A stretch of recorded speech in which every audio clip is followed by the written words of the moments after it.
Welcome to this last lecture in international institutions and global governance from me in this semester. And this last lecture is devoted to global governance in health and food. I'll say a bit more about why I think it is important to look at these two policy areas at the end at least. And we'll first, though, very briefly recap last week's session on the climate regime. We've seen in discussing the climate regime the persistence of the existing primary institutions of a pluralist international society. We've seen how states are central to this regime.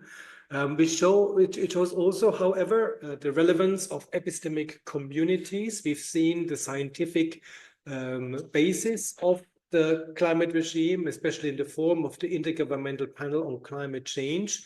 But we've also discussed that one of the differences of the climate regime to the ozone regime was that in the case of the ozone regime, the scientists were much less divided very early on and therefore were able to put more pressure on the politicians. This was in addition to other factors such as the more confined nature of the problem of the diminishing ozone layer, and also the availability to substitutes for the CFCs, which had previously been used for cooling and other effects.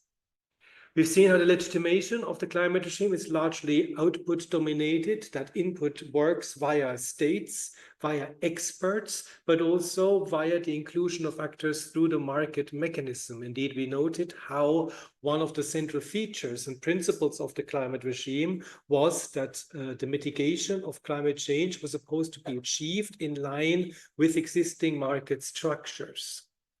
The problem with the definition via output, with legitimization via output, however, is that the definition of what the ideal output is controversial. It differs both within societies, discussions that we can see right now in many Western societies, that even those that used to be in favor of mitigating climate change.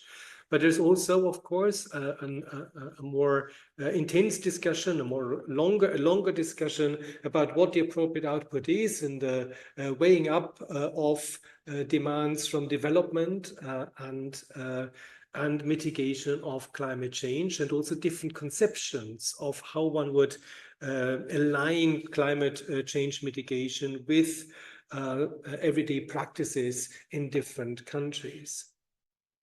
This is not only a conflict of different interests, it's also a conflict of different norms and how you weigh different norms against each other. And as I said, this is a conflict that is not only between states, but also within societies.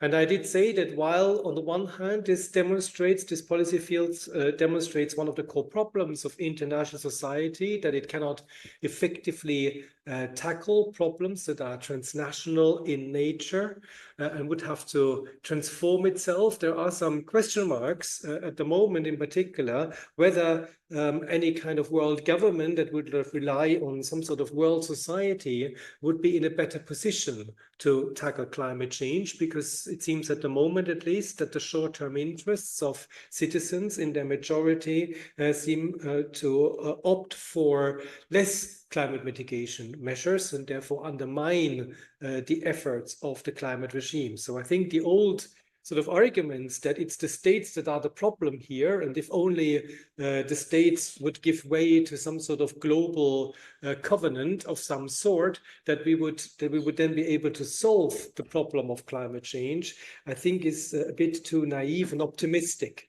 I think these are debates that we are having that are transversal in nature, that happen within societies, across societies, and that the problem of the very slow progress on regulating regulating emissions on the global level is not only an effect of the constitution of societies in states, but reflects these broader debates. Now, I want to, in this final lecture, address health and food. And I think these are two issues that are very often not on the forefront of the news. Health, of course, with COVID had become a core issue of global governance. food is something that a lot of you will be much less familiar with. Yet food is one of the areas in which there is quite significant regulation. And as always, we find pockets in which in health and food, global governance works pretty well. And then we find larger areas in which there are lots of obstacles. So again, these stories about health and food are stories that are not assessments of a glass being half full or half empty. They're somewhere in between, and it is in particular areas where global governance is particularly effective. It is those areas that are often removed from the daily gaze of the newspapers that are perhaps the most interesting ones to observe how global governance operates. And in that sense, I wanted to end this lecture with having a look at those two policy fields. And I want to start with health, and you can see in a moment that the two are interlinked, but I want to start first with health. And I want to first outline, as I have done in the past, the basic tension and disputes of this policy field, because it tells us a lot about, what kind of issues have to be addressed when you try to govern that field on a global scale. One of the problems in health is that health comprises both communicable and non-communicable diseases, and those diseases are not always evenly spread throughout the different societies. So communicable diseases are, for instance, viruses, so those that actually can be transmitted from one person to another. Non-communicable diseases are those that cannot be transmitted. This is, of course, for instance, cancer. And as you know, some of these diseases are therefore self-inflicted and others are non-self-inflicted. So there is also the problem that a lot of the diseases in the industrialized world are diseases that are self-inflicted because people's lifestyle is perhaps not as it should be. There are other diseases that are, of course, self-inflicted in a sense, also on a global scale, but this distribution of self-inflicted and non-self-inflicted diseases has a relevance for the different interests of states and where money goes. And so there's sometimes the accusation that money goes to certain diseases which are typical diseases of industrialized countries, which could be prevented by appropriate lifestyles, whereas then money is spent on preventing these diseases, and it should rather be spent on those diseases where people cannot do anything about and therefore are not self-inflicted, but they are largely diseases of the global south where there is not enough money to be gained. Another problem of this field is that states have very different traditions when it comes to how to organize healthcare. And one of the, if you've lived in different countries, as some of you I'm sure have done, you will have noticed perhaps that in all countries, there's a big debate about the status of the healthcare system. And most of the time, there's a sort of very ambiguous ambivalence about this in the population, because on the one hand, everyone sort of seems to think that their own systems don't work particularly well. And so they look to other systems, what one can learn from them. Yet at the same time, there seems to be some path dependency in terms of, one doesn't want to change too much because that, of course, creates a lot of havoc in terms of, the forms of payment, etc. So in the global negotiations, however, that means that the different traditions of how to organize healthcare have an impact on what you can actually regulate, because, of course, because of these very entrenched traditions, it's very difficult to bring states to change those traditions, even in situations where they're looking for alternatives. A fourth issue is, as I said, already highlighted, is the problem of the linkages between some diseases that have to do with poverty and some diseases that have to do with affluence, and the different money streams that follow these distinctions.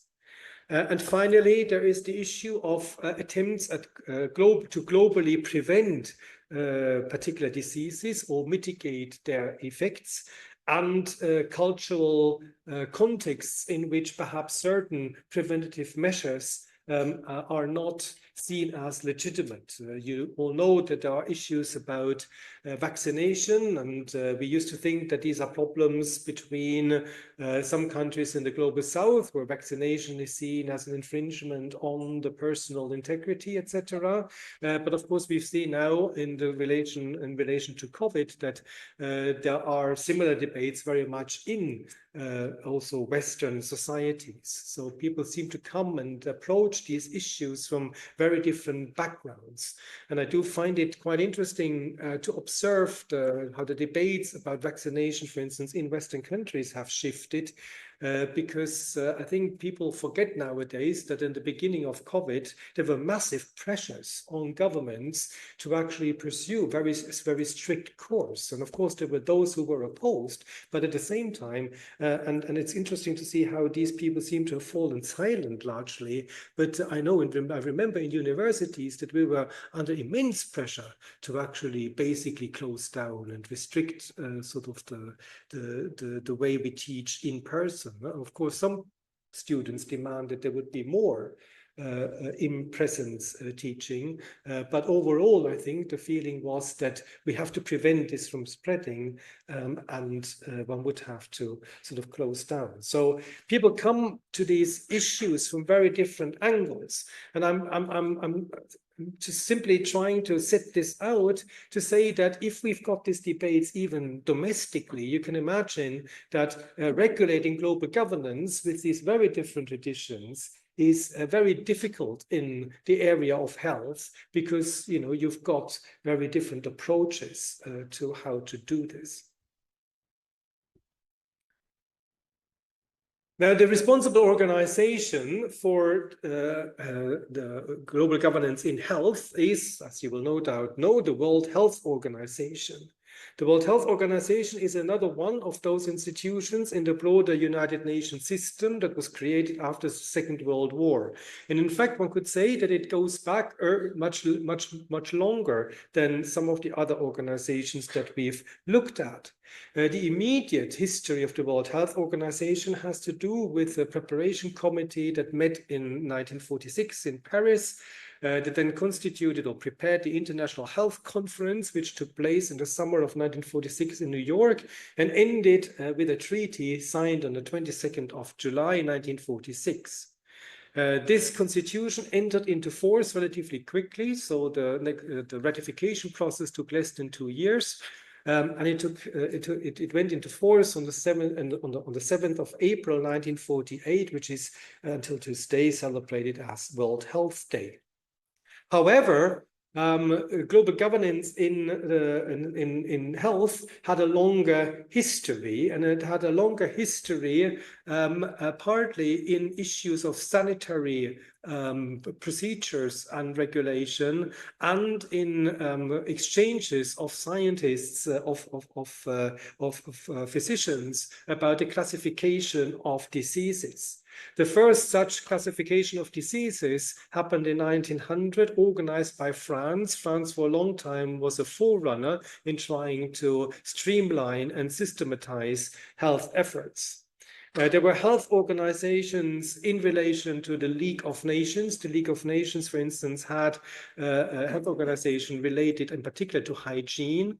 And there were regional predecessors such as the Pan American Sanitary Bureau, and this, in a sense, now still exists as a version of a Pan American Health Organization. Indeed, this also means that health, because of the disputes about or the cultural context in which health governance needs to be delivered, always had a regional dimension. And so the World Health Organization, while being based in Geneva, as many other UN organizations, as one of the UN seats, also has 6 regional offices and maintains 149 country offices. And we've seen how sort of this regionalization in particular is supposed to increase legitimacy and efficiency, and we've discussed this in relation to regional organizations. There are 194 member states. There are annual meetings normally held in Geneva, and the member states meet in the form of what is called in the constitution of the WHO, the World Health Assembly. The World Health Assembly normally operates by 2/3 majority. It has the task of approving the program of the WHO, the budget of the WHO, and it is electing the Director General, currently an Ethiopian colleague by the name of Ghebreyesus. You can see here a slide which shows the different regional offices of the World Health Organization. And here, taken from the website of the WHO, there is a number of tasks which by now you probably will be familiar with, because these tasks are very similar of all these organizations at the core of a regime. It's about coordinating the policies of the member states, providing leadership in global health issues. It's about agenda setting by putting up particular programs and furthering research, developing norms and standards, developing policy options, offering technical assistance and expertise, compiling and evaluating trends, and, as always, coordinating with other UN organizations. And some of them are listed here. One of them is FAO, the Food and Agricultural Organization, which of course will play an important role in food governance. But it's obvious that health and food are closely related, and so these need to coordinate, as is no doubt the case.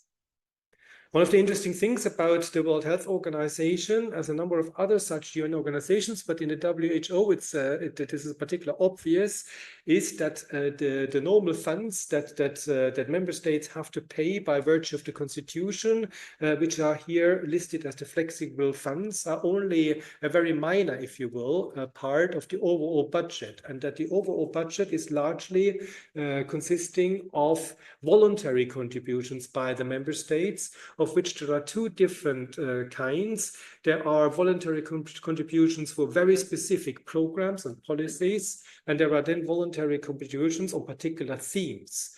So member states do make a lot of voluntary contributions, and these voluntary contributions are actually the bulk of the budget of the WHO. The activities of the World Health Organization to fulfill its functions consist on the one hand of reporting. There used to be annual World Health reports. They've given up these reports and now rather publish annual World Health statistics and only irregularly publish reports. There used to be, or there are particular campaigns to tackle particular diseases. There was a campaign to exterminate pox, which basically went until the 1970s, until pox seemed to be eradicated. And as you may know, and this is an interesting case which we will have to tackle in a moment, because it's an example for how a private a private enterprise went into a public-private partnership, but the WHO also in one of the campaigns is to exterminate polio, which has been running since 1998. The other thing that the World Health Organization does is to, in furthering the norms and rules, is to provide and establish more conventions on the more specific issues. And one of them is the Framework Convention on the Control of Tobacco Products. This is one example where we have an instance here where over time there's actually been more formalization. So we were talking about informalization, but the FCTC is one of the examples of formalization in the context of global governance and certainly further expansion and intensification of global governance, which has been relatively successful. There's also currently under current negotiation is an agreement to fight pandemics. There are these negotiations are ongoing, partly because there are disputes over the exact role that the WHO should play in these agreements to fight pandemics. The EU in particular is in favor of a more centralized agreement. This is not in line with, for instance, what the United States wants. Then there are other aspects that regulate particular areas and international health rules. For instance, there is a treaty of member states regarding rules to deal with possible epidemics. And as we will see in a moment, one of the things that has happened over time is that the WHO has been given more competencies in the regulation of these epidemics. As part of the treaty about the regulation of possible epidemics, the member states have an obligation to build up their capacity to prevent, protect against, and control disease outbreaks.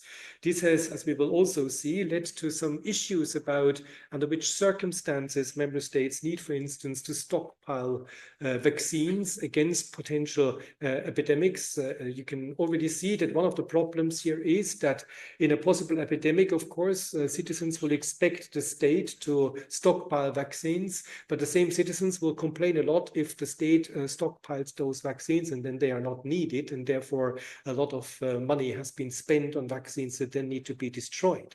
On the other hand, if the state had not stockpiled the vaccines, the citizens would, and the epidemic is coming, and then there would be massive death tolls. The same citizens would, of course, also complain a lot about the state not stockpiling the vaccines. This puts states in a very precarious position, but this also is one of the areas in which, of course, having an international organization that provide guidance in this provide some legitimacy to some measures by taking. So, for instance, buying vaccines or not, because then it's no longer the responsibility only of the member state.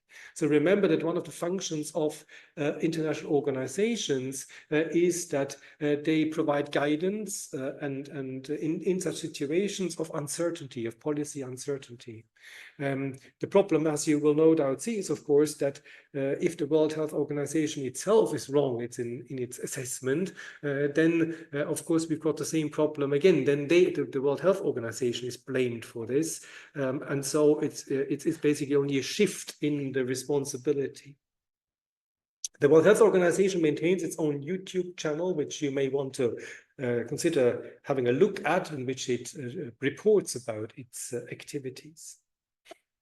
Now, what is interesting here, we want to focus in the World Health Organization in particular now on the different forms of governance and the trends in governance. And what we find here is that the World Health Organization does governance through 4 different avenues. It does governance through information. Changing the discourse on health is one of the aspects, bringing people to lead a more healthy life. Governance through best practices and monitoring, so the typical informalization, so which country is which state is very effective in tackling particular diseases, and should other states then follow that example. Governance through concrete projects. We've already seen the programs to end particular diseases such as polio and pox, so vaccination campaigns, but also development assistance to help states in the global south to tackle particular health problems. But it also does governance through binding rules. So there's a supranational element in the WHO, and in particular, this is the case in the Framework Convention on Tobacco Control. And contrary, therefore, as I already said, to the trend towards informalization, which you can also see in parts of the World Health Organization, there's also a partial trend towards formalization, of which the FCTC, as I said, is one of the examples. One of the trends we've identified in global governance in the first lecture has been the trend on privatization. And as you can, I suppose, imagine, privatization is one of the ways in which the World Health Organization is able to govern in an area which is extremely costly. So involving private actors seems to be necessary in order to deal with the cost of some of these measures. And it is also a way of perhaps circumventing some of the opposition that you will find in some of the states. So operating on an administrative level with private actors sometimes can, go around some of the objections that you would otherwise perhaps have by member states. And so what you can see is that before the 1990s, global health governance was mainly through nation states. These were national programs. So the WHO would operate through the member states. So in the ending of pox, it was through the member states' vaccination programs that this worked. But what we've seen since, and in line with many other areas of global governance, is an increased relevance of non-state actors, in particular financially powerful foundations. This has led to an increasing complexity of the field and contributing to what some have argued is a kind of post-Westphalian network governance in which there are overlapping and partly competing competencies in the different fields. But at the same time, as we will see in a moment, there's also been, in some areas, a degree of centralization and therefore an autonomization of the WHO. One of the examples of the privatization are various public-private partnerships that the WHO has agreed on over time. This is, for instance, the Global Fund to fight AIDS, tuberculosis, and malaria. This Global Fund is a fund that is basically built through by funds that are given to governments, but the projects are partially implemented by non-state actors. So the funds come actually from both private and public sources. They are then given to governments, but the actors that actually do the projects are often NGOs and other private actors. In a narrower sense, the WHO operates together with a large pharmaceutical company in the International Trachoma Initiative, which is an eye disease. And here there's a very close linkage between one particular private company that has a pharmaceutical that works against this disease and the WHO. So while at the same time, as and Roger have outlined, the states remain central to the regime, there has been a shift towards privatization where private actors, both in terms of funding and also in terms of delivery, have been very closely interrelated. Secondly, for the health sector, acceleration is no doubt an important aspect. This is partly to do, as we have now seen last in the COVID pandemic, with the faster diffusion of viruses that is an effect of the interconnectedness of the world. So all of these influenza are different forms of SARS viruses, and this is a slide that actually predates COVID, are an effect of the increased interconnectedness. At the same time, social media makes us become acquainted with epidemics in a much faster way. We know about outbreaks much earlier, and so there's also a possibility of the WHO, for instance, to react much earlier. At the same time, however, the typical problem of social media, there's a lot of problematic information that is circulating, and is also circulating fast, and therefore one of the things that in COVID that has been very different from previous pandemics is that the hierarchy in the information channels that has allowed the WHO and the governments to maintain some sort of control over what is to be done had significantly changed, and there were a lot of confusing informations by many different actors circulating very fast, and this has allowed, on the one hand, therefore, governance, and at the same time has made governance problematic, as we know from Virilio and the idea that there is this bipolar inertia. So this leads to more effective reaction, and at the same time it leads to panic in populations, which are very difficult to deal with. Then there is, as I already said, a degree of autonomization of the international organization. So for a long time, there was a critique of the WHO that it's too technical, it doesn't have real enforcement mechanisms, there's bureaucratization.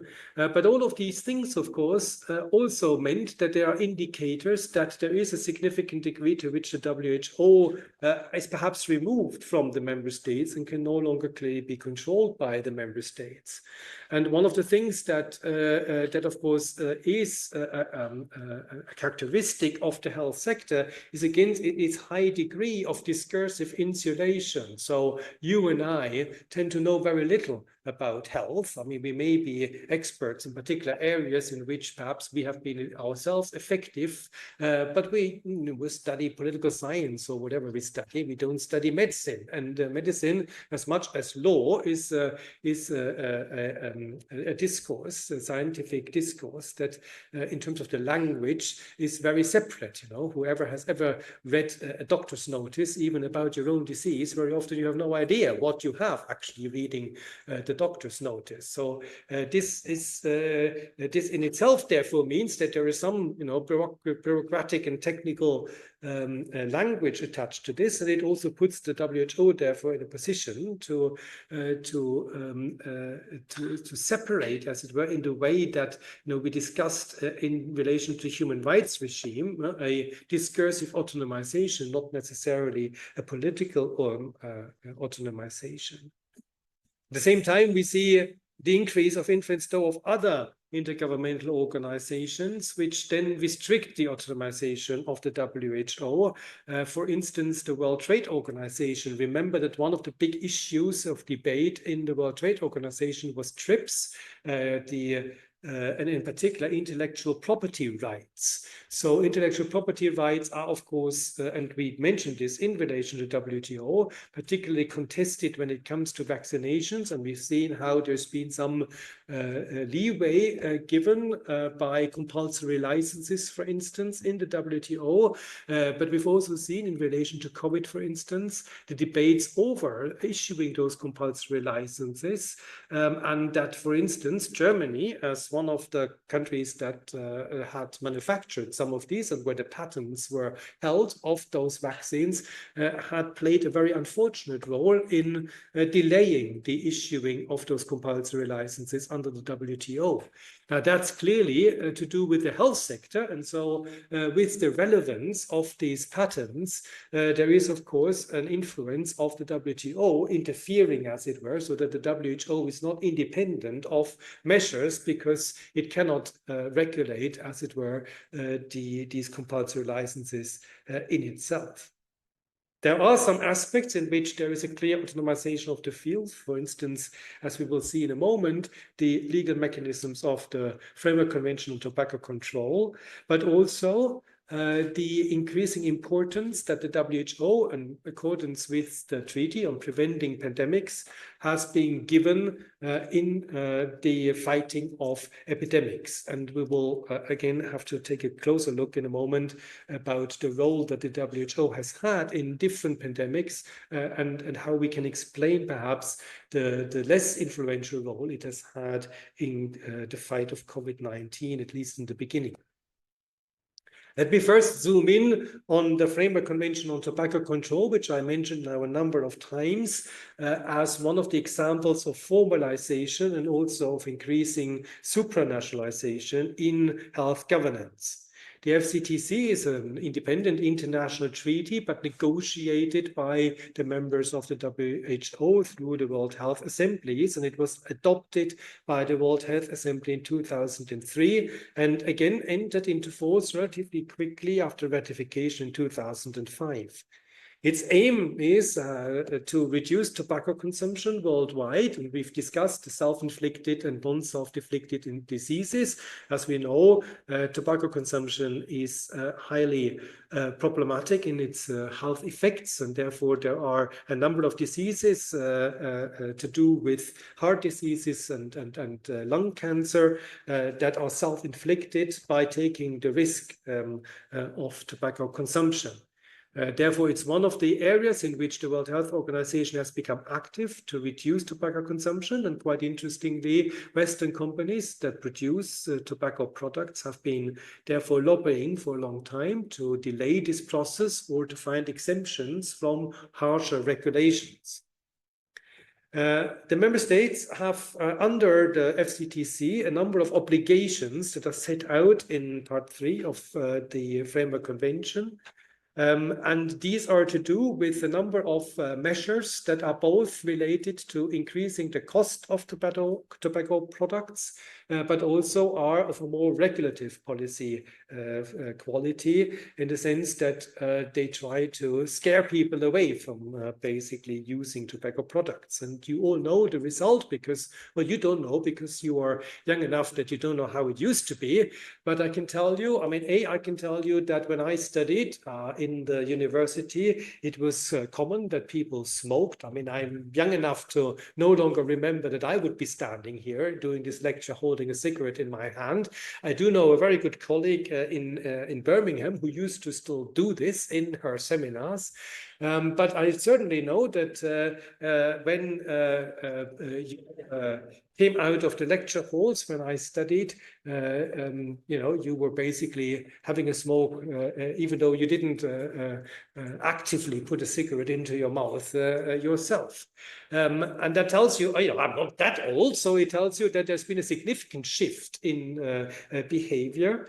And also, of course, in those days, these labels on cigarettes were not at all present. Whereas, of course, nowadays you have on these cigarettes labels that tell you that this is perhaps not the best of practices that you should engage in. And in fact, these labels are one aspect of the Framework Convention on Tobacco Control. So there are if you will, redistributive policies that member states have been obliged to implement. This is to increase taxes and therefore the prices of tobacco products, and to report on all these measures, including whether they have increased taxes or not. There's also an obligation to ban misleading labels such as light and mild. There used to be, you could buy a particular product that was called, whatever the product was called, light. And nowadays, you know, there are different color schemes or whatever, but you can no longer order a tobacco product that is sort of mild or light. At least those with the signatories. Not every state is a signatory of the FCTC. And then there's also those warnings on packages, which according to the convention needs to be, which to cover at least 30% of the surface of the cigarette package. As in all of these regimes, we again have a conference of the parties that signed the FCTC to foster the regime, to negotiate how to further improve the regime, to receive the reports on the compliance with the obligations set out in the FCTC. We have 14 states that take part in these, which are non-parties to the treaty. That includes the United States, that has signed FCTC but not ratified the FCTC, presumably because of pressure by industrial companies. The Secretariat is based in the WHO. And in contrast now to some of the other regimes that we've noted, there is no standing court. So there's no equivalent to the appellate body that you have in the WHO. Instead, there is compulsory ad hoc arbitration if a country is found to be in violation of the FCTC. That means that the procedure is based on dialogue rather than on penalties. In other words, even though the FCTC is in principle supranational and there are obligations of the states, in case of violations, it actually operates more via discursive pressure that we know from the informalization of governance. Another example of the WHO and the health regime that we wanted to discuss, and that we have to discuss, especially, of course, in light of COVID, is emergency governance in epidemics, in particular influenza epidemics. As we've seen, this is one of the areas which the WHO has been given a particular role and particular competences over time. Here is an example, of course, how new information and communication technologies allow for data gathering much more easily. So monitoring influenza outbreaks has been facilitated by the acceleration that has been made possible by improving the technology of communication. So remember that the treaty on the preventing epidemics goes back to 2007, and this is largely an effect of an outbreak of SARS that emerged in China 2002. And was fast spreading to 32 other countries. It was in the context of this particular emergency that the WHO, in particular under the then Director General Gro Harlem Brundtland, took the initiative and therefore contributed to its own, as it were, increasing standing in the health regime. It very quickly produced guidelines that it published, making use also of the social media or of the new media facility. Social media was not as widespread in those days. It also engaged in public shaming of states that did not follow the guidelines. This was not at the time something that the World Health Organization was, in terms of its constitution, foreseen to be doing, but it did that, and that had a massive effect on the way that the health governance worked, because you can imagine that if the WHO does things like travel warnings to particular countries, that it is very difficult for individual states to not follow those health warnings. So if you publicize this, if this is in the news now, given the new information channels, the citizens will say, hang on a second, of course I can cancel my booking because there is a health warning, and what are you doing, government? Are you sending me there where the WHO is having a health warning, a travel warning for this state? So the WHO made use of these instruments in putting pressure on states, and therefore was what is discussed in the literature was contributing to the securitization of SARS in order to enhance its own standing, because it could use the emergency politics in those days. And this experience actually was generally seen as a success. So it was in retrospect, in relation to SARS, the WHO, the campaign, and even though it was in a sense beyond the remit of the WHO at the time, was generally seen afterwards as an effective policy to contain the epidemic. And this basically, therefore, led to the regulation of epidemics. And in 2009, then, we had the next pandemic outbreak in the context of the so-called swine flu, which was resulted in the WHO again declaring a health emergency and pressuring states to purchase vaccines against the swine flu to prevent a possible further outbreak of the pandemic. So we saw a bureaucratic centralization, as it were, in the WHO, and the role of the WHO in this process, which is a consequence of the acceleration of governance. It's a consequence of the effects of new media and the workings of risk society, where there's a recognition that our own behavior contributes to potential problems, security issues later on. It demonstrates the power of informational measures. So even though there was no formal competence in 2002, there was the WHO could actually pressure states, and in 2002 that was very effective. And the problem, though, was that in 2009, it turned out to be highly problematic, because in 2009, the outbreak, the states then did purchase a lot of vaccines. And here you can see the then German health minister getting his vaccination. And the newspaper then asks, was that necessary that he got vaccinated? And the overall sense then was that it wasn't necessary. The states were sitting on billions of purchased vaccines that they had to destroy. And this in turn then led to question marks about the role of the WHO and whether or not the WHO had securitized unnecessarily and therefore legitimized emergency measures, which in this case meant spending a lot of money that could have been used for other issues without that having been necessary. This is a story that is important to understand, because subsequently, therefore, member states were trying to push back on the role of the WHO and had some question mark. And as a consequence, the WHO in the COVID crisis acted a lot more carefully. And therefore with a certain delay.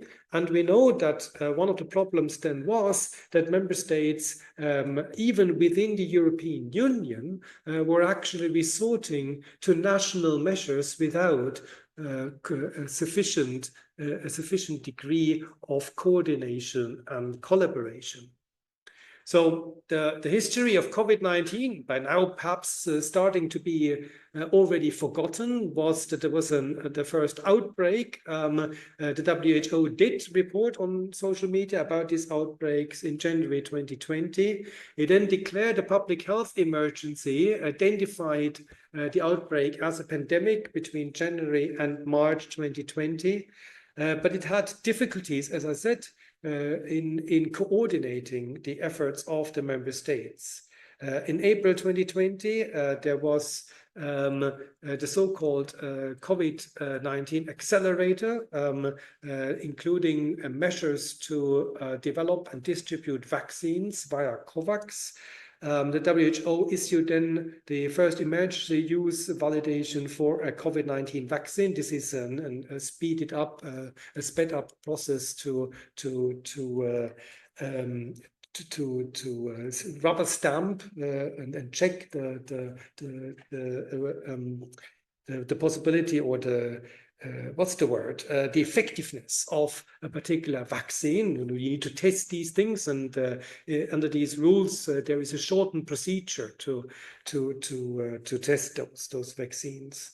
And the other thing that the WHO, of course, has been doing then after or during the pandemic is to find out, what actually sparked the pandemic. As you know, there are all sorts of theories ongoing about what may have led to this pandemic. In contrast to SARS, though, what we will find is that there was no early securitization. So the WHO, relatively speaking, acted with a lot more caution and delay. This was a reaction to criticism, and in fact, the independent panel for pandemic preparedness and response also complained about the lack of urgency and preparedness in the initial response of the WHO. It then tried to deal much more in terms of providing information, technical exchange, standard setting and harmonization of the vaccination procedures, delivery of training and material. But in all of this, it had a much less significant role than it had in the SARS and swine flu instances.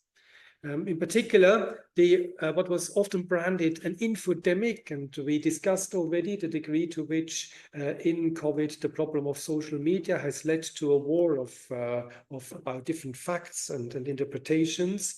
Was very difficult. It was very difficult for the WHO to control those debates. In contrast to the swine flu, where at the time, and in SARS, where at the time, while there has been an acceleration and an increase of media communication, the media communication channels were more confined. That is a situation in which the WHO could make use of those new opportunities, whereas by now the media channels are so diversified that the problem is that you cannot really control that. So you're only one voice amongst many.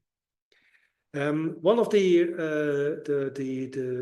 important contributions then was the COVAX initiatives to provide a fair global distribution of vaccines together with an existing public-private partnership that the WHO has in relation to vaccines. But there has been, as in many other regional organizations, so it's not a problem that is particularly only a problem of the WHO. So we've seen how even within the EU, as I said, borders were closed, etc., without coordination and without that being very sensible. The EU at the time, for instance, the Commission tried to get member states to think about this more in terms of regions rather than nation-state borders, but we know that it was actually nation-state borders that were put to the forefront. And so the member states were very reluctant to give the WHO any competences in developing these policies, and national interests, but also economic power in terms of the access to vaccines were much more important. And we've discussed the unfortunate role of Germany in delaying the policies to access vaccines. And so there's been a widespread return to national strategies, and it's quite interesting that, at a particular moment, therefore, the WHO could use securitization to legitimize a kind of emergency politics that it actually controlled, whereas under COVID, it was actually the member states that actually engaged in this emergency mode. Therefore, there are these, critical voices here. The Independent Panel on Pandemic Preparedness and Response, in its own report, arguing that the full potential of vaccines cannot be realized if those narrow national interests and economic power determine who gets access, etc. The legitimization of the WHO is therefore largely via output. It's supposed to exterminate diseases, prolong the lifespan that people live, effective warning systems, prevent pandemics. And we've seen how this output is agreed, but how in the end, of course, if you get it wrong one time, there is sort of this pushback and question marks about, so you failed last time, so now we want to be careful about what you're doing. The legitimization in the World Health Assembly is via states, so it's states that are members of the World Health Assembly, but we do have, in contrast to other areas, majority voting in the World Health Assembly, largely 2/3. For instance, there are specific regulations, in particular in relation to the appointment of the Director General. In the WHO, there are various rounds, and indeed, there's a possible 4th round of voting. So if they haven't been able to successfully vote for a new Director General, the 4th round of voting is actually by simple majority. But overall, the attempt is to do this by 2/3 majority, and indeed, as in most other areas in which such regulations take place, there is also an attempt to prevent majority voting in the first instance and try to achieve consensual agreement.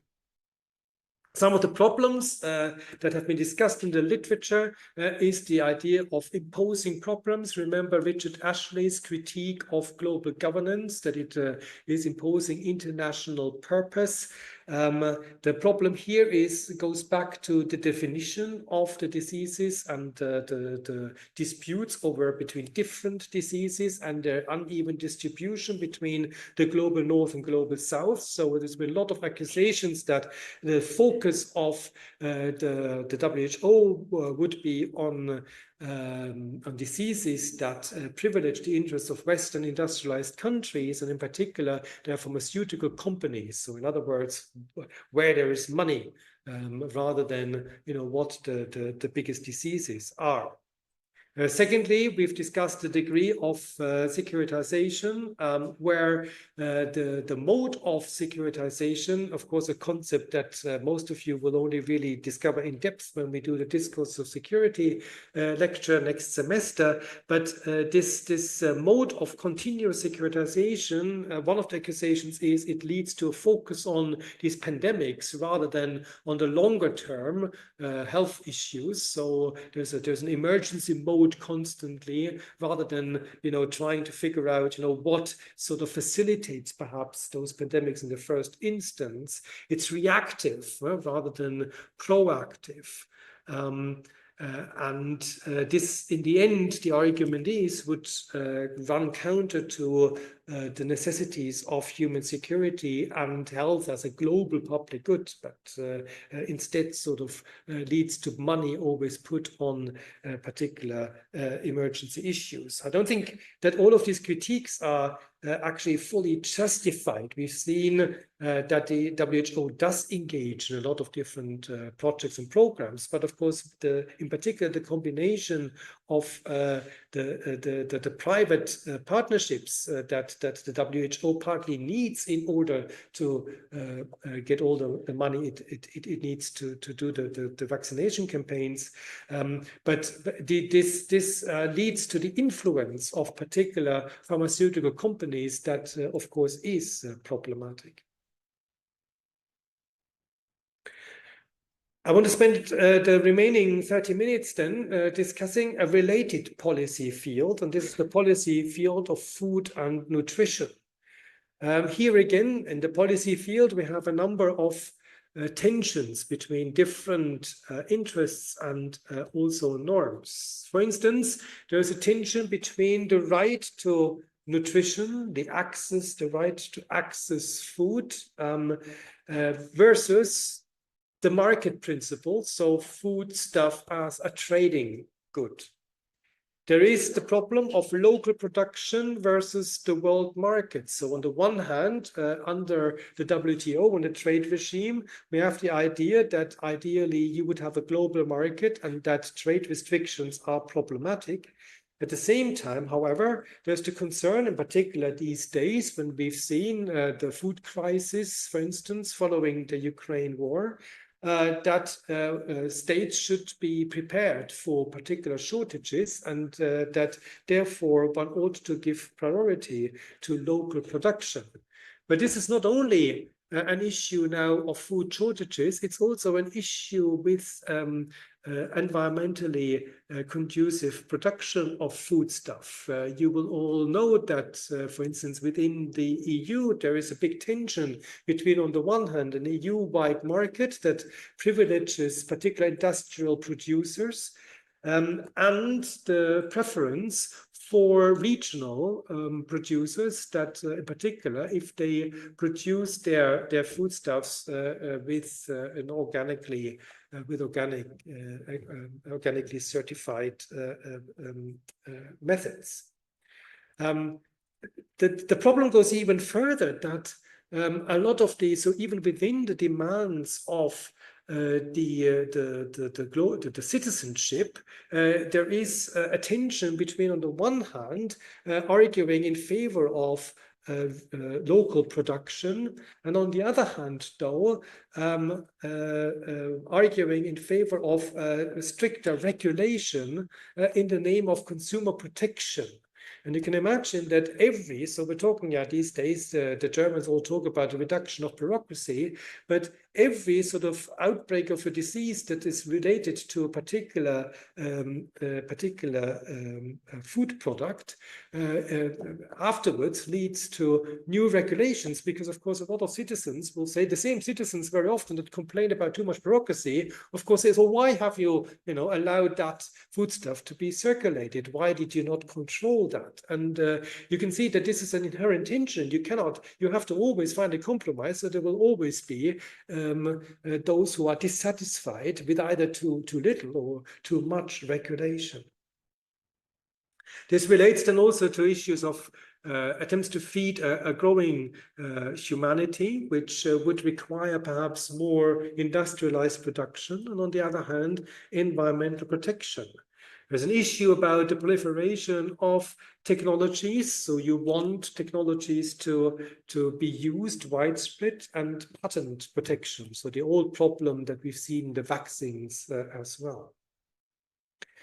Another aspect of this policy field is that it is very closely related to a set of other policy areas. So it's very difficult to insulate food and nutrition from other areas. We've discussed already the problems with trade, so where the WTO comes into the picture. We've already mentioned the issues with health, where the WHO comes into the picture. We will discuss issues related to security under the heading of food security. There is, as we've already noted, the conjunction with climate protection, because food production has a tremendous impact on the climate. And while we all know about emissions trading in relation to CO2 emissions, we know that the contribution of food production, in particular with methane, is highly underregulated. It's only recently in the climate regime, efforts have been made to focus not only on CO2, but to include these other greenhouse gases. In this policy field, the food regime therefore has a number of tasks. This is the standardization of food, in particular the sort of basic quality guarantees. It is ensuring the sustainability of food production. It is to deal with health requirements, partly then through the standardization of food, and it is to maintain and also extend the flow of foodstuffs, so to guarantee that there is always food available. The main organization in this field, as we've already mentioned, is the Food and Agriculture Organization, FAO. Again, there is a predecessor that goes back to the first part of the 20th century, which used to be the International Institute of Agriculture. And in particular, because of the problems in the United States with agricultural production in the 1920s and 30s, the United States was particularly active in promoting an international regime on food.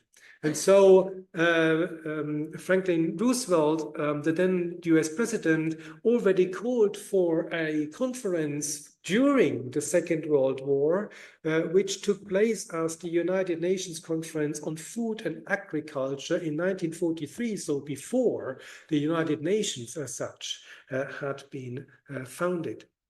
This has led to a founding charter of the Food and Agriculture Organization already in October 1945 in Quebec.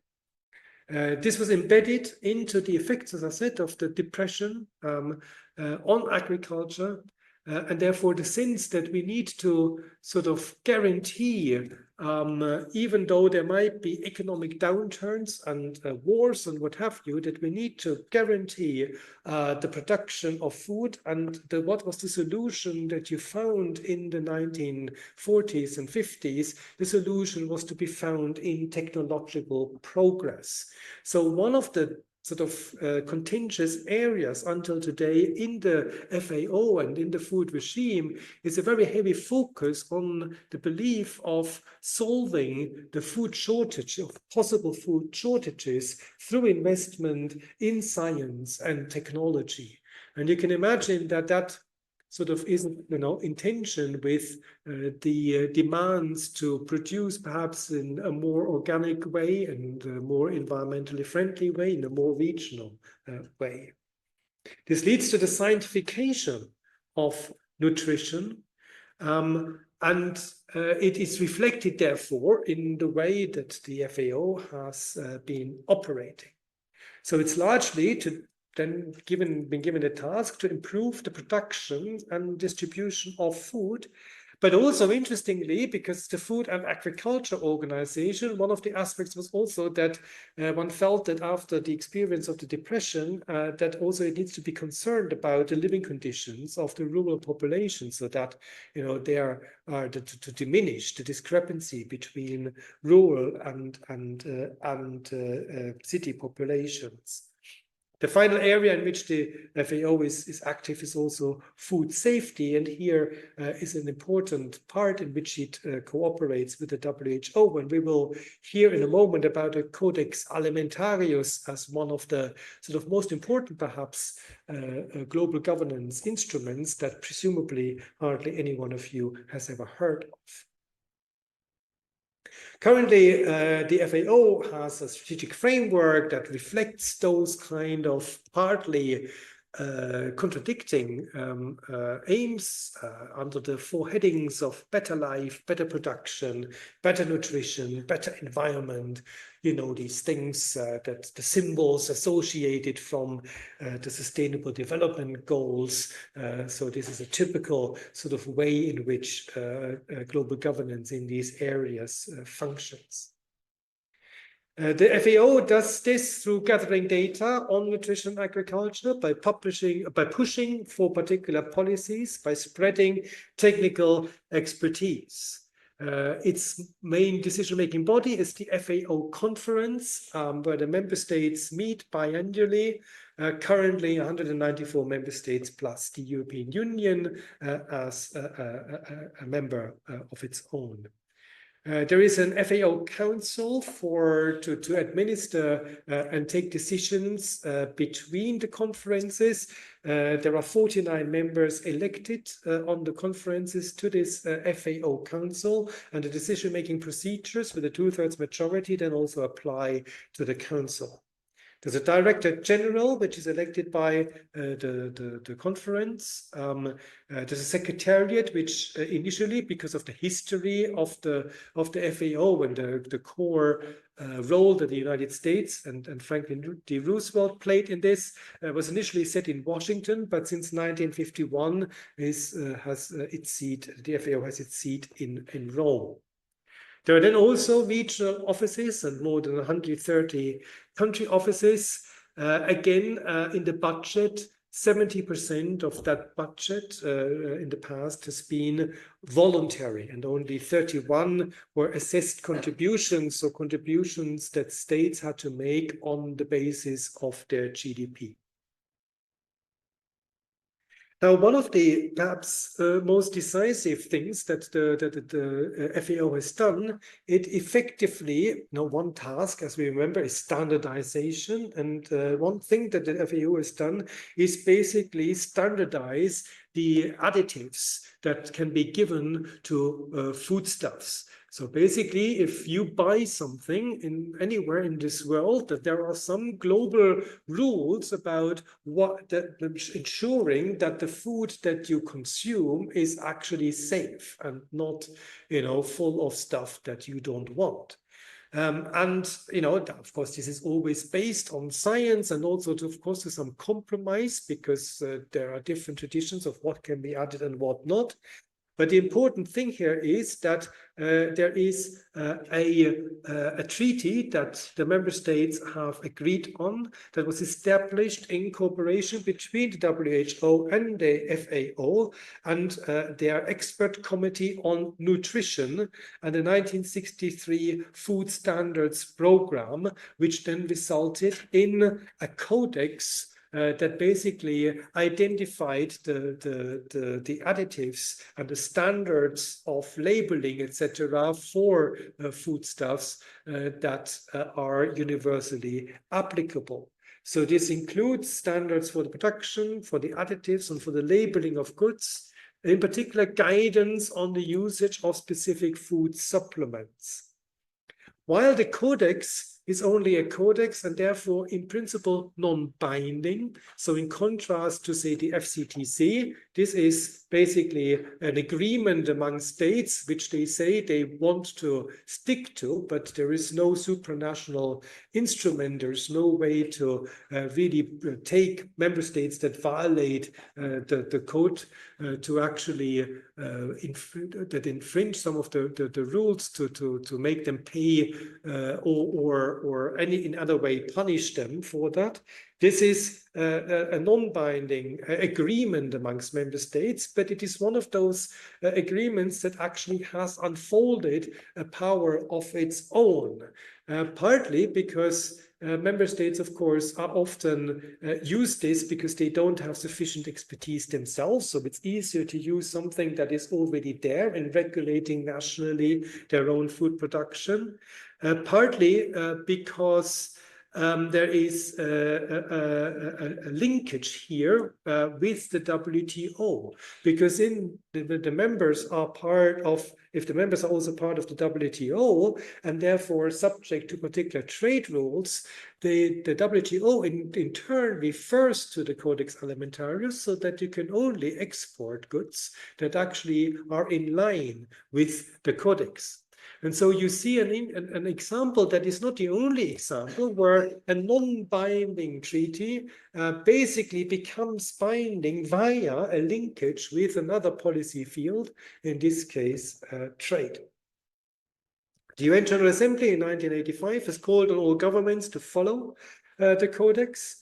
And the monitoring takes place by a commission that has 189 members. Again, the EU is one of the members themselves, and it includes also other intergovernmental organizations and NGOs. So it has 240 observers. Some of these provide scientific expertise to foster, because of course, all the time new food additives are developed, and there are therefore a number of NGOs and expert committees that contribute to the extension of the Codex.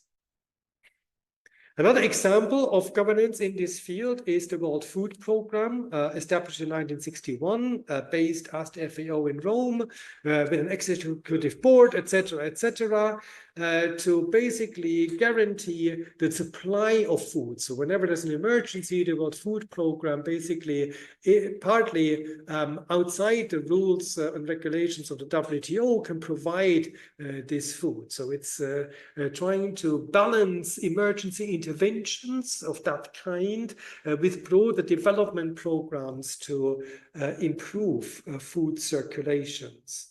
This is completely reliant on donations, largely coming from national governments. So this is a completely voluntary part of the budget. It coordinates with other UN agency, and it was in the limelight not too long ago because it actually was awarded the Nobel Peace Prize in 2020. Another aspect, as always, are international conferences that are focused on particular themes. And here there are international conferences again run together with the WHO on nutrition, starting from the problem of malnutrition, both in terms of not having enough food and issues of obesity, which are seen as being a problem for more than half of the world population. Therefore, there is this conference to increase the dialogue amongst member states, leading to the Rome Declaration on Nutrition in the second conference of 2014, with a number of a list of things that the member states commit to doing, but again, without any binding force. Another aspect which has been a matter of academic investigation is the UN Food Systems Summit. So since 1974, the FAO maintains a committee on world food security. This is interesting for those of you who take the lecture on discourse of security. You might remember this because a lot of the time this expansion of security to other fields like environment and etc. is located in the 1980s, and therefore it's quite interesting that food security already played a role in the FAO in 1974. In 2009, there was a World Summit on Food Security, and this was decisive because what used to be intergovernmental was now trying to involve a lot of civil society organizations and multinational corporations, etc.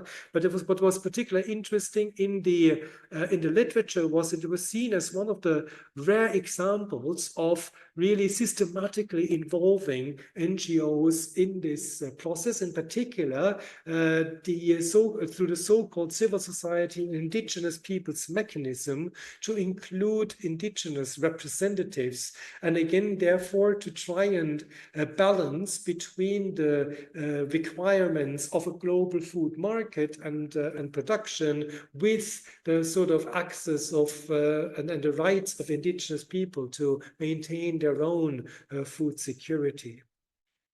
The Food System Summit in 2021, which took place basically as in combination with the UN General Assembly, was decisive, therefore, in reversing, according to many observers, this kind of inclusive policy. So what happened was that the aim of this Food System Summit was to reduce hunger and transform food production to, at the same time, protect biodiversity and mitigate climate change. There were, and they've agreed on a number of action tracks, such as food safety and sustainability. And as we already know from the climate regime, again, they agreed on annual stock taking, on progress on these issues. But the problem was that the FAO had decided to cooperate very closely with the World Economic Forum in this, and therefore shifted its emphasis from involving indigenous people to basically economic actors. This led to a lot of friction between both science and the the FAO and the civil society indigenous peoples mechanism and the people and the organizations involved in there, and ultimately it led to two counter summits which they organized at the same time as the UN Food System Summit. Andal and Hissen in the most recent paper speak about trust lost in this process, trust that had been built up over a lot of time. This shows that the increasing inclusiveness of international institutions, which we discussed when we talked about privatization and the positive spin that Volker Rittberger, my predecessor here, had given this under this name of inclusion, is still very much a contested issue. And it shows that depending on how the political climate is at a particular moment, that access to particular decisions is still an issue that we need to follow very closely. And that in this case, where there was a more even representation over time, the usual problems that particular powerful actors that have more resources then have more say in these more informal arrangements came to the bearing. Therefore, discursively, what we see in the FAO is a proliferation of a modernist understanding of agricultural production and consumption, a strong belief in technological situations. For instance, there was a very positive report even in 2004 still on agricultural biotechnology. A depoliticization through the focus on expert discourse, which had, in relation to the Committee on Food Security, had been alleviated, but had now been is now be more problematic with the inclusion of more economic experts. That legitimacy, especially in terms of access, is contested. The trust lost that Andal and what's his name, Andal and Hissen talk about. But also there's been accusations of this all being non-binding and therefore rather ineffective. I mean, apart from the Codex Alimentarius, which we've seen is binding indirectly in the face of growing populations, and also in the competition with using foodstuffs more as energy resources. Global nutrition governance is legitimized largely via output, but it raises the usual problems of, who who is this output for? Is it supposed to be in favor of those who want to sell food and organize the market efficiently? Is it supposed to safeguard the access of food of indigenous populations? Is it supposed to focus on regional and organic production, etc.? There are also issues in terms of food standards that we haven't even gone into about, the normative disputes over regulation of foodstuff and individual freedoms. We all know this issue about taxing particular problems of, sugar, etc., where the WHO makes particular recommendations about, what ought to be taxed, and there are resistances, of course, both of the producers, but also of citizens who, there's perhaps a limit to how much we can actually regulate. So this is all to say that even global governance in these seemingly technical and unproblematic areas, such as health and food, which we've seen today, in the end is highly political and relies on very political discussions, which basically go back to the tensions that I've outlined in the beginning of each of these sectors. We've seen that in both of these policy fields, on the one hand, states remain central actors. On the other hand, there are degrees of privatization. The increasing yet contested importance of international organizations, remember the WHO and the autonomization and then the backpedaling, as well as multinational corporations. We've seen that this leads sometimes to new balancing of international world society. Remember the inclusion of indigenous civil society organizations in the Food Security Committee, and therefore also leading to adaptations of international society in order to organize in such a way to include those new actors, and entanglement of private actors and states. One of the central questions remains that we have highlighted now is Ashley's questions of what problems should actually be dealt with in a solidarizing international society. And I think this is very nicely highlighted in the disputes in these two policy fields. Let me now just give a few remarks at the end by way of summary. It is, of course, cut short partly because we've got a guest lecture next week. The aims of this lecture, if you go back to the syllabus and what was stated on ALMA, was that you are able, after this lecture, to discuss and compare different conceptualizations of international institutions. And we've discussed a broader and a more narrow conceptualization of international institutions. We've discussed different ways of setting up international regimes and international organizations. That you may outline the classic institutions of international society and assess the transformation over time. We highlighted Ball's 5 institutions of a pluralist international society. I made a suggestion that we might add colonialism to this. We've discussed in the different policy contexts the challenge to these institutions and their relevance. The aim was that you are able to evaluate different explanations of the construction and effect of international organizations and regimes. We did so by looking at the normative context, in particular of the Second World War, which was very important, but also to discuss, for instance, in relation to regional organizations, what might explain the different design of these organizations. The aim of the lecture was that you can discuss core questions of the development and legitimacy of global governance. We've traced the development of global governance in different fields, and we've always discussed the problems of legitimacy, the problems of input via states, but also that the input via other actors may not necessarily solve these issues. And also we discussed the contestedness of output, which is an issue for those that rely on output governance. You were supposed to be able to outline the development and normatively evaluate specific international regimes and organizations in different policy areas.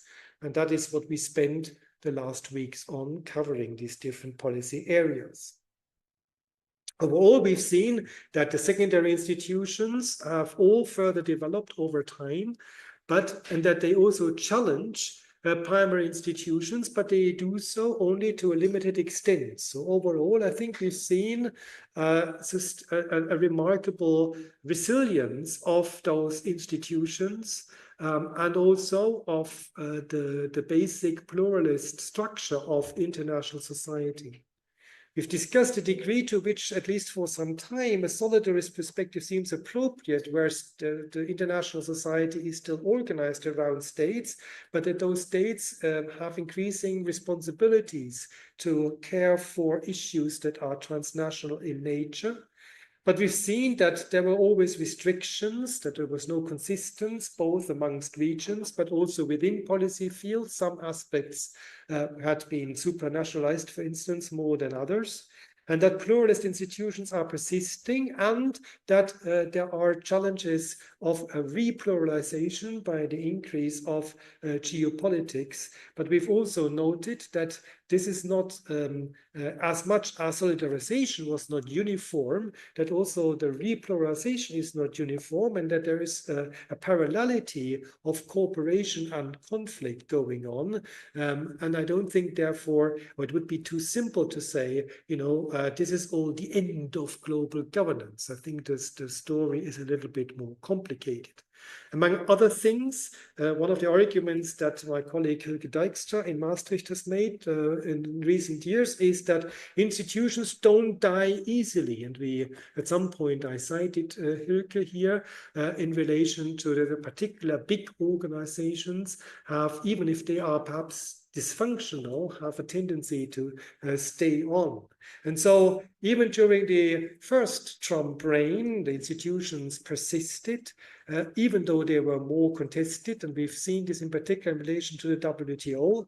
The question is, of course, over the coming 4 years, what is to come? We will see more contestation, but the hope, I suppose, is that the entanglement even of the United States in these particular organizations will mean that even for someone like Trump, it will be so dysfunctional and irrational to remove from all of these organizations that this will deter him from doing so.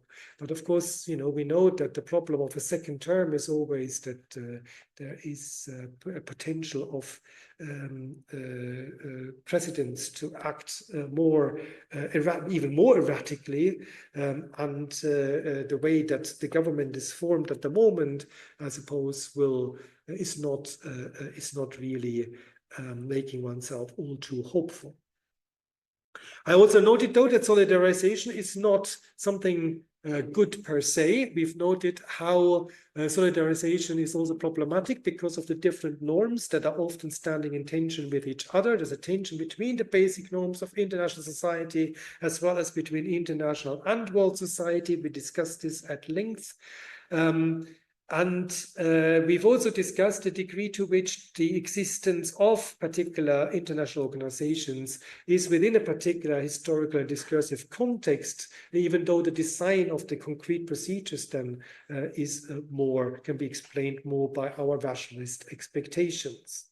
The hope was that by engaging in these debates, we would actually also contribute to a transnationalization of the discourse. And my argument was at various moments that we need such a transnationalization of our debate about global governance in order to even be able to create more legitimacy for these institutions. This is the end, therefore, of my contribution to these lectures. We will have a guest lecture, which I hope will take up some of these themes by a colleague from our Matariki Partner University of Durham. Dennis Schmidt will come next week and talk about the relevance of international loan institutions in times of crisis. Dennis Schmidt has made recently a number of important contributions to the so-called English school in relation to the role of international law. And therefore, I hope you are as much looking forward to this as me. And I hope to see you all again next week for this final installment. And I will also already wish you the best of luck for the exam. In 2 weeks, then we will have the exam in this room. And I will then see you for the final lecture in 3 weeks hopefully being able to provide you with some feedback on the exam and having all the results ready. Thank you very much and see you next week.